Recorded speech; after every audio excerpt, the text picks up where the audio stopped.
ازيكم عاملين ايه؟ يا رب تكونوا بخير وبأفضل حال. يا رب الدرس الاولاني يكون عجبكم وتكونوا ذاكرتوه كويس الحروف الابجدية، اللغة البرتغالية، ويكون النطق كان سهل. ولو كان عندكم اسئلة او محتاجين تعرفوا حاجة صعبة مثلا في النطق في الامثلة، اكتبولي في التعليقات بتاعت الفيديو ده عشان ارد عليكم. آه، الورقة والقلم الحلوين بتوعكم بقى، ويلا معايا في درسنا الجديد الأرقام. النهاردة هناخد أول 20 رقم بس، نعرف ازاي بيتنطق وازاي بيتكتب وأمثلة عليهم. نبتدي. زيرو، زيرو. أوما. تعليق بسيط: الأرقام فيها ماسكولينو مذكر، فيمينينو مؤنث. ماسكولينو، فيمينينو مؤنث، بمعنى ان لو في رقم جه بعديه كلمة مذكرة، لان البرتغالي فيه كلمات مذكرة وكلمات مؤنثة، مش زي الانجليزي، زي الفرنساوي، زي بقية اللغات اللاتينية بالظبط، في بتبقى كلمات مذكرة وفي كلمات مؤنثة. الرقم كمان بيتغير، بيبقى مذكر أو مؤنث. هو بس عندنا القاعدة الشاذة دي رقم واحد ورقم اتنين، بقية الأرقام ما بتتغيرش، بتفضل زي ما هي. قلنا في نطق حرف الام في آخر الكلمة بيتنطق ان بخنفة كده، اون. لكن في النص اوما، ما فيهوش أي مشكلة. زيرو، uma, dois, duas, três, quatro, cinco, seis, sete, oito, nove, 10, 11, 12, 13, 14, 15, 16, 17, 18, 19، 20. طيب، النطق ده بنطق البرازيل. هقول لكم دلوقتي نطق البرتغال بيبقى عامل ازاي. بيبقى اختلاف بسيط جدا. زي ما قلنا، دي دويس كلمة مذكرة، لما بيجي بعدها كلمة مذكرة بتبقى دويس. على سبيل المثال، دويس ليفروس يعني كتابين. كتاب كلمة مذكرة تبقى ايه؟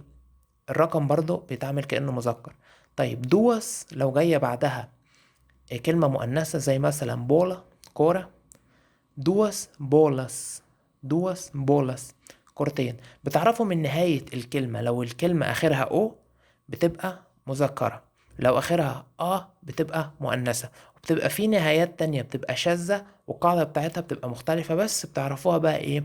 من الممارسة والتعود على الكلمة. خلاص انتوا بتبقوا عرفتوا ان الكلمة دي مذكرة او مؤنثة. طيب، نطق البرتغال بيبقى عامل ازاي؟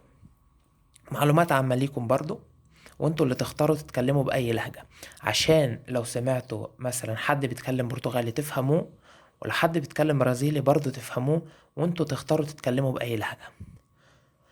طيب، لهجة البرتغال دلوقتي حاولوا تعملوا بقى ايه الفرق.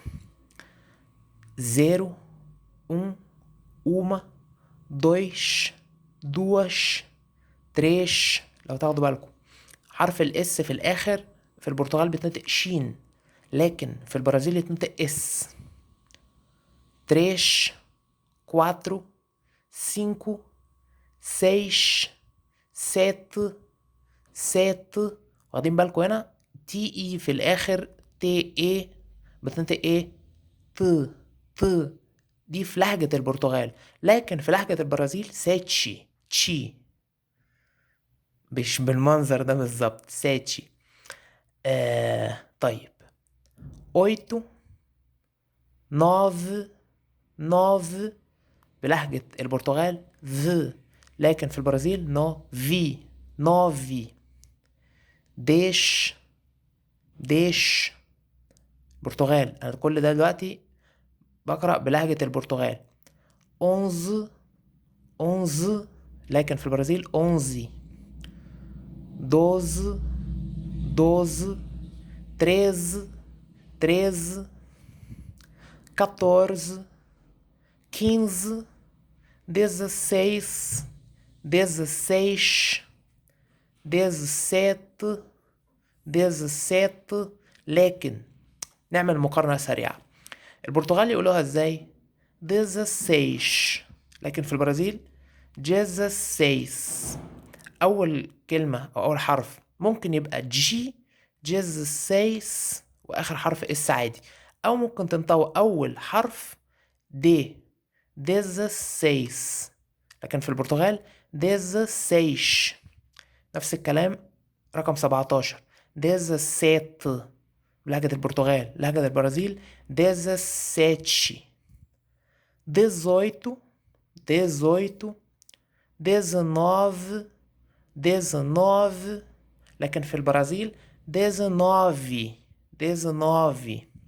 لو حاسين ان انتم متلخبطين ومش عايزين اقول لكم الفرق بين اللهجة البرتغالي والبرازيلي قولولي وانا خليني في البرازيلي بس.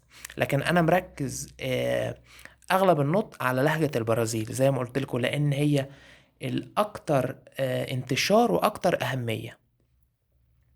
لكن معلومات عامة ليكم برضو، لازم تعرفوا اللهجة البرتغالية لان هي مهمة جدا. وفي عيب موجود بين الشعبين دول، ان رغم ان هما الاتنين بيتكلموا نفس اللغة لكن ما بيفهموش بعض للأسف. يعني لو واحد برازيلي يتكلم قدام واحد برتغالي ما يفهموش، والعكس. ليه؟ لأن اللهجات بتاعتهم مختلفة تماما، حتى الجرامر بيبقى شبه مختلف، فبيبقوا محتاجين يتكلموا بالراحة، أو يقول له مثلا قول لي كلمة شبيهة ليها، أو ساعات بيحتاج مساعدة من حد كأنها لغة تانية خالص تماما.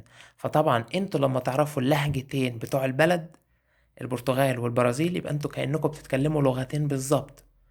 انا لما اتعلمت البرتغالي بتاع البرتغال 4 سنين في كلية الألسن، اشتغلت بيه فترة، وبعد كده اكتشفت ان مجال العمل ولما سافرت البرازيل محتاج اغير الاكسنت بتاعي تغيير جذري، وفعلا قدرت اغيره تغيير جذري في وقت بسيط. مع العلم اني ما سبتش الاكسنت بتاع البرتغال، لا احتفظت بالاتنين، بس لما باجي اتكلم مع ده او بتكلم مع ده بقى عندي القدرة ان انا اتواصل مع ده بلهجته وده بلهجته. فالموضوع بيبقى جميل جدا ولذيذ جدا، ما بيبقاش فيه قيود في اللهجة. تمام. اخر رقم فينشي بلهجة البرازيل، لكن لهجة البرتغال فينت. فينت. انتوا بقى ايه؟ بالورقة والقلم الحلوين بتوعكم اكتبوا كده نوتس في الورقة. اخر حرفين التي اي في البرتغال يتنطق ت ت، لكن في البرازيل تشي تشي، ودي قاعدة ثابتة. فينشي. نفس الكلام الدي اي في الاخر تبقى ب او جي. تمام. وكده نبقى خلصنا اول 20 رقم. ذاكروهم كويس واحفظوهم، وفي الدروس الجاية هنكمل ارقام تاني. الارقام اللي جاية بعد كده بتبقى ارقام تكاملية، يعني مبقاش فيها حاجة جديدة، وانا هوريكم ازاي. بناخد مثلا الرقم ده ونروح حاطين عليه رقم الاول، يعني مثلا 20 فينشي اون، فينشي ايون، فينشي اي دويس، فينشي تريس، فينشي كواترو، وهكذا. بس اتمنى يكون الدرس ده عجبكم. ذاكروا كويس. لو في اسئلة، لو محتاجين تعرفوا حاجة، في حاجة ما فهمتوهاش، محتاجين نطق تاني، اكتبولي في التعليقات. ما تنسوش تشيروا الفيديو ده وتشتركوا في القناة. بالتوفيق. تصبحوا على خير. سلام.